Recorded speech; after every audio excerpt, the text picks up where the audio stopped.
தமிழ்நாட்டில் கூட்டணி ஆட்சியை மக்கள் விரும்ப மாட்டார்கள் என்றும் கூட்டணி என்பது தேர்தலுக்காக மட்டுமே என்றும் அதிமுக எம்பி தம்பிதுரை திட்டவட்டமாக தெரிவித்துள்ளார்.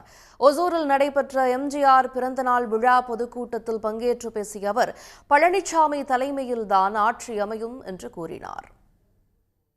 1924 ஜஸ்டிஸ் பார்ட்டி ஆரம்பிச்சதிலிருந்து பாத்தீங்கன்னாக்க கூட்டணி ஆட்சி இதுவரையில் தமிழகத்தில் கிடையாது.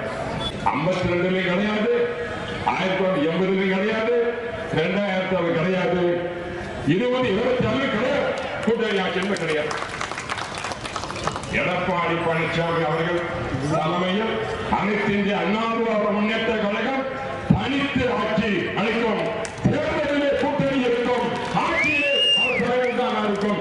இதுதான் அனைத்து இந்திய அண்ணா திராவிட கொள்கை என்பதை நான் சொல்ல விரும்புகின்றேன். தமிழகத்தில் என்றுமே தமிழக மக்கள் கூட்டணி ஆட்சியை விரும்பமாட்டார்கள். 2000 மக்கள் முடிவெடுத்தாங்க. எடப்பாடி பழனிசாமி தான் முதலமைச்சர் முடிவெடுத்து விட்டார்கள். நான் திரும்ப சொல்கின்றேன், கூட்டணி என்பது தேர்தலுக்கு மட்டும்தான், ஆட்சி என்பது எடப்பாடி பழனிசாமி தனித்து தான் அவர் ஆட்சி அமைப்பார். உடனுக்குடன் செய்திகளை தெரிந்து கொள்ள சன் நியூஸ் பெல் ஐகானை கிளிக் பண்ணுங்க.